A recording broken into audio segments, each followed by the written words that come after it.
you so much for being here. I am so excited for you to come and share your story. I've actually been very excited about this for a long time. And so thank you for being here today. You're welcome. So, Jeff, why don't you just tell us a little bit about you? Like, where are you from? And how'd you end up in Cincinnati? My folks were from Columbus. We're high school sweethearts, so being a Buckeye fan's in my blood, even though I don't have connections to it, I guess, directly. They went to Miami, and I was actually born in Oxford. But then after Dad graduated, moved to Erie, Pennsylvania, so I lived there for first 12 years, and then we moved to Raleigh, North Carolina, and so I like the South a whole lot more than the North. Especially on days like this when it's snowing. And you're married to your beautiful bride. How long have you guys been married? Tell us about your wife a little bit. 7, 8, 8, 9, so that would make it 29 years. 29 years. So Susan was born and grew up in Asia, I guess. So lived in Korea and Thailand and Tokyo and then Hawaii, and then moving towards the States. She was had a software computer degree and was doing that early on, and she stopped working with her second son Jonathan, I guess. She's super active in the schools and those kind of things, and good person to have on your side. Amazing. She's an amazing servant, even in our community. And then you have probably the most brilliant children on the planet. We look at yours. Yours was the smartest in Loveland's history, I heard. Second. Okay. So probably we know where the first was. But no, you have the most amazing kids. And so tell us, how many children do you have, and how old are they? And so Diana's the oldest. She's an engineering degree, but kind of languages are her thing. She's very fluent in 3 languages, probably fluent in 3 others. So she and Susan both speak at least 5 languages each, but they're different languages. So they can talk behind your back and you don't know it all the time? Right. And she just recently moved down to Atlanta as in charge of capital projects, with a big project in Brazil, big project in Mexico, a big project in the States. So she's gets to use each of her languages kind of every day and stuff. That works nicely. And she's getting ready to marry a handsome Brazilian man. Right. And waiting for the long process, but hopefully by May, if everything goes well. Yes. And then tell us about your other children too. So John is senior at NC State in electrical and computer engineering. It was the last couple semesters he worked up in Maysville, Kentucky, and then downtown with Duke Energy. So he and his girlfriend Rosie were able to come to church most weekends and stuff through the summer and everything. Wow. But now he's back in school, and Rosie's doing a study abroad in China. So now I may not have this right, but I'm thinking, wasn't he not a Rhodes Scholar? Did he not get not a Rhodes Scholar, but both Diana and Jonathan got total full ride scholarships called Park Scholarships at NC State. Park Scholarships, okay. Right, so I've won the lottery twice. And then our youngest, Joanna, or JoJo, is a sophomore at Loveland High School, and she's neat because she has very different skills, I guess. She's very good with the artistic. She does pre-professional ballet and musical theater and dance and tap, but she was in show choir last year. But then she's also a techie like the rest of us, I guess, a little bit, and she's into the robotics at Loveland, and they just had like the most spectacular day ever last week at the Loveland tournament, where everything that could possibly go right did. So and when you say like the rest of us, what he means is like the rest of his family, not like the rest of us. Because man, and I mean this seriously, I just admire your family, and what I think I admire the most is we had just chances to briefly know you a little bit before we even got really to meet you here at Mosaic. And that was the first time JoJo tried cheerleading for 1 year, and Tiffany was her coach, I guess, a little bit. And JoJo determined that cheerleading wasn't for her, but just having Tiff there to be able to care for her, the things that they did made it a great year, and it's been neat to keep up with you since then. And we just watched you from afar at times, and we would see you serving, and the impact you made, it was very evident. It was quiet, but evident, meaning you were just humbly serving. And as I watched just how God had used you, it was just really neat to see someone in our community that just that demonstrated servanthood, and then it was about a year ago, I think, your story began to change quite a bit. You had a change in your story about a year ago, and so what happened a year ago that really changed everything you had been thinking life was going to be? Mary said I'd been having a cough for a while. I was trying to figure that out, and they couldn't figure what was going on. And then I just started losing a whole bunch of weight, and the ENT doctor sent me back to the family doctor, and he did some blood tests right before Christmas and didn't really see anything, and came back for more. And then on, I guess, January, and I had put off doing a colonoscopy just because it wasn't convenient, I guess, for a while. Right. But I had booked down and scheduled it 4 months or so previously, but it took a long time to be able to do it. So it was scheduled for, I think, January 3rd that year. And on January 2nd, before I was supposed to do that, the doctor called and said, something's showing funny with the blood thing for your liver. Can you go get an ultrasound today? So I went and did that. And those nurses have to be the most straight-faced ever, because it's got to be awfully hard when they're seeing it, but they can't let on anything when you're doing those things at all. But then he called at lunch and said, looks like you've got tumors in your liver and you have cancer. Go ahead and get the colonoscopy the next day. So that was the toughest day of my life, and you find out all of a sudden, boom, and then you get to do the colonoscopy prep. So you're sitting on the toilet thinking about what's going on off of this. And then so the next day they confirmed it started in the colon, and a whole bunch more tests, and found it was in my liver, a couple small spots in my lungs, and in a vertebrae. So stage 4 colon cancer. And that was in January of 2018. Correct. Okay. And so, in just transparency, I think that's probably all of our anxieties at times, to hear something that we don't want to hear, or we just pretend that we'll never hear it.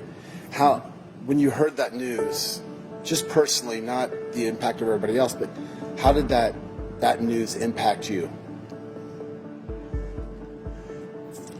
Definitely changed the perspective on an awful lot of things.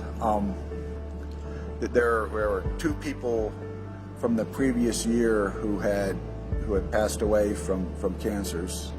One who I just knew late after he had it and had brain cancer, but he was down at McDonald's every day, and he was having people from his life come in and meet with him because he couldn't handle the noise in other places and things, and just he kind of developed like a list of things that he had learned from his life and things. And then lady who's married to my dearest friend in the world had passed away from cancer the previous year as well, but just sort of the way she was really transparent with it and shared her story and the support that she had, and probably the best Christian I ever knew too, and just I learned an awful lot from her on how to accept and kind of use what God's doing to you to help out while you're here is what I'm trying to do, I guess. And I think from the outside, and we always know the reality, but on the outside, people would say, man, the Reese family, it looks like the perfect life. They got perfect children, and Susan's got the perfect husband, and so obviously you did interview her. Go ahead, just there you go, yeah. And then really in a lot of ways, it's like everything begins to change. And would you say there was probably a season of fear that just hit you like in that, or was it more? Kind of that way, and trying to figure out, going to different doctors and trying to find out, what's the best course to have. But I would imagine the fear was short. I guess I came to realize, there's only 2 people who haven't died. Yeah. And I'm not going to be one of those people. I knew that. Just realized it was going to come sooner. And I guess, once you realize that death is the worst that can happen to you, and God and Jesus are going to be there when you get there, then the rest of the stuff, is okay to take. To me, and to me, the hardest part, I think, maybe, and I don't know because I've never been there, but would be have to share the news with my family. the just to see the heartbreak on them, or did you find that to be a pretty difficult spot? It's this is way harder on Susan than it is on me. Absolutely. Because I know what I'm feeling. I can handle it, and I'm going to be able to take it. She doesn't know how to help. She doesn't know what she can do. She doesn't know what's going to happen when I'm not here anymore for her. And she hasn't been working for a long time, and right. And when we love someone, I remember when my mom was ill with cancer, I wanted to fix that so bad for her, and I could fix a lot of things, and that was hard. So, and I remember, I don't know if you remember this, we had just gotten into our temporary building, and you told me the news, and my only plea was like, because you had such a peace, and it was like, and I don't think not a fake peace, it was a peace of like, I just trust God, and because they didn't give you a great prognosis at that point. Actually, what was their prognosis when they originally said? It said the median doing the things I have is 25 months, a little over 2 years. So I'm halfway through that now, but I'm doing a lot better. So yeah, and then in the like-mindedness of, as we were talking, I believe was sometimes we got to fight even when we have a peace, not for ourselves but for our families, and to let them see that. And what's been amazing to me is I've seen that so evident in your life. And so you began this brutal year of chemotherapy, right. And here's the thing that I think every time, and I'll share a story with you why it's important in a second, but every time I see you and I hear you, or you're sharing your story via social media, there's never been a complaint. There's never been a frustration. And it's painful, and it's probably what you feel no one would ever know. But how do you maintain? You don't see me at home. There are those times, I guess. Obviously, right. But yes. But how do you maintain even a sense of joy when what you're going through brings no joy? It does. It brings a lot of joy. Tell me about that. Every single day I wake up is another day I have a chance to make a difference and do something. Back when oldest were little at the church, there's an incredible man named John Manning who did the best children's sermons ever. He just started off, with Psalm 118. This is the day the Lord has made. He added it especially for you. Let us rejoice and be glad in it. And I guess, for as long as I can remember, that's when my alarm goes off. That's what I say to myself to start the day. And would you say, I think probably most of us, we never live like today really matters. It's a gift because we take it for granted, because we think do you find that now every day is much more valuable than it was previously? And I'll never forget, as we were watching you over this last year, my transparency moment is, we had just gone through personally a tough season, losing my mom and my son and all these things. It's an awfully tough time. And to me, it's got to be a lot harder. If it was my kid instead of me, I would be a mess. Yeah. But I'm okay as me. Well, I think listen, I always say this, comparing pain is really irrelevant, sir, because and I was watching you. And then we started doing this building project here, and man, it just seemed like it took the life out of me. And oh man, there was a few days I'll never forget. I wanted to just give up, going, God, I can't do this anymore. I'm tired and I'm weary. And something happened. I don't know if you know the significance of this moment, but I was just at my lowest point in this last year, and we had been in the tent, and here I see Jeff Reese coming in every week in the tent, and hot as all get out, and the beautiful restrooms that we had at the time, there, which was probably not ideal, and even in your situation. Especially in my situation. Especially in your situation. And I saw you there, and then one day, I'll never forget, I heard you had been in I think it was Houston, you were or Texas somewhere, and you had to go to the hospital, had to make a trip to the hospital, right. And that was towards the end of the week, and you came back, and you were at church that Sunday, and I thought, man, what is he doing? And then I'll never forget, I looked up, and it was in the back corner of our sanctuary, and there I saw you painting. And you might have had those same pants on. And and you were painting, and there was a peace about you, And as I would listen to so many people grumble about, and not here, but just everywhere, about their day and their life and how unfair it was in that moment that God, your story changed my story. That Lord, what am I complaining about? I get to live today and do this for you. And you literally, that moment, whether you even knew it or not, was so transformational to me. And I want to say thank you.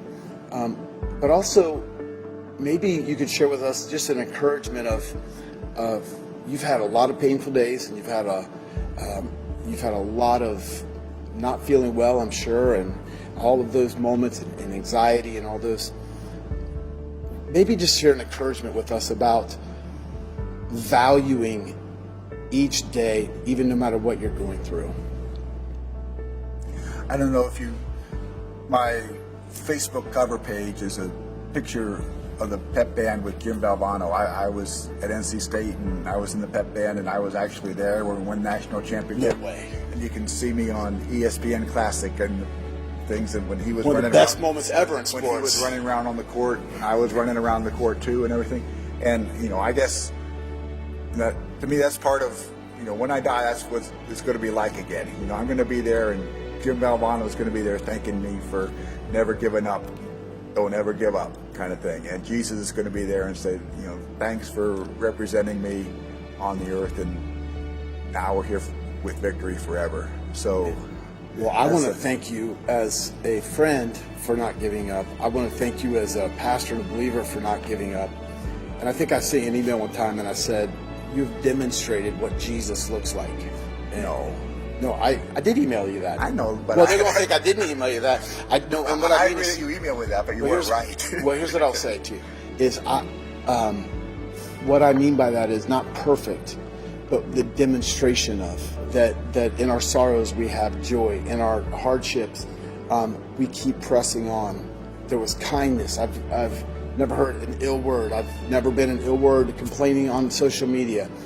It's that even in the trials, you were demonstrating. I'm not saying you were Jesus. I don't want Susan talked to me a little bit. So, but you demonstrated Jesus, and I really truly believe that you're a history maker, because your story is really changing my story and so many other stories. So now here we are, about a year later, right? It's January 31st. Right. You got your first. Your 1 year anniversary. 1 year anniversary. Right. And I remember seeing your numbers that were up there, and I wasn't sure what the numbers meant, but we just seen this graph, and the numbers just keep going down and down and down. That doesn't mean you're out of the woodwork. Right. It means it's the evidence of you're fighting through this, right? So how are you feeling today? CEA is what the number's called, which is a blood indicator for the types of cancer that I have. You don't have cancer, it's between 0 and 5 is what that test shows. And when I started out diagnosed, it was 818. Wow. And then I've been praying and hoping to get down, into single digits, and did that just before Christmas. But then right after Christmas, did scans again, and the CEA number went back up a little bit. And they found a couple of new tumors in my liver. So everything had been shrinking up to that point. So it changed your so then the doctor now has me on a different regimen of chemo than I had before. So right now it's kind of tough because the side effects are still there from the first set, and now I'm getting to try new ones from the other set. The one that's really not real fun in Ohio in the wintertime is kind of a neuropathy or sensitivity to cold. So if I forget to put my gloves on, just walking from the car into the So the kids get off school for being cold. You don't get off work for being cold, right? You just see the numbness in my finger just going. Actually, I was lucky. I was working in Florida this week, so my family was quite upset with me, and I could expect that Tiffany's probably really upset with you these times for bringing you up to Ohio. She doesn't love Ohio at all. Yeah, in this time of year. So, and so I heard a rumor. I don't know if this is true, but I believe it, whether it is or not, is that since you've been diagnosed, you haven't even really missed a day of work yet. Right. Is that true? And a big part of it, I need to have something to keep my mind going. If I'm just sitting at home thinking about how bad I feel, I'm just going to start feeling bad. I love my job. I love the things that I do. So, Jeff, you haven't missed. If I get allergies, I need someone to bring me ginger ale, rub my feet in them up. And I mean, that's just a testament. That is truly, I think that's God empowering you. But two, that is a phenomenal testimony of just courage and strength. And I just want to say to you, thank you, and that we are not only for you, but we are with you. And your story every day encourages me. And I think we miss that sometimes, that Jesus says we overcome by his sacrifice, the blood of the Lamb and the word of our testimony. That's the encouragement, and then our stories transform other people's stories. And your story has inspired and transformed so many, but I don't know of anyone that maybe than me, because I'm your biggest fan. I tell people there's a man named Jeff Reese who lives in Loveland. This guy, man, he has been such a role model and example. And so I want to say thank you. I encourage your words with my son when he's going through hard days. I go, man, hey, look at Mr. Jeff. Look how he's pushing through. And my wife's been inspired, and our church has been transformed. And those walls from that side over have your name on them forever. And you've been so faithful. And I just want to say thank you for being the true model of faithfulness that you've been. And is there anything you'd like to maybe share with us? I guess I'd just like to thank you and Mosaic for accepting our family. There's John hadn't been to church in quite a while. It was sort of, disenchanted, I guess, a little bit. Sure. They started, wanted to come back, sort of as a favor for me. And Rosie grew up Catholic, but her family wasn't really into church and stuff. But once they started coming, at first it was just trying to be nice for me, but then they absolutely loved it. My kids do the same thing. They come to be nice to me sometimes. So. Isaac's church, and Isaac's like the Brazilian helicopter pilot in the Inside Out movie. Have you seen that? Yeah. Yeah. I remember. I thought he was going to take his shirt off when he was painting over there. So yeah, he's a very strong Christian. He's an engineer. He's a surfer. He's all these kind of things. But the church where he goes to in Brazil was actually started by missionaries from Assembly of God. Wow. So it's the same. That's amazing. So it's a really neat thing like that. And there are so many times when I come in on Sunday, and just the way that you don't have the most prepared things, but you just do what. I kind of try to prepare, but they don't come off that.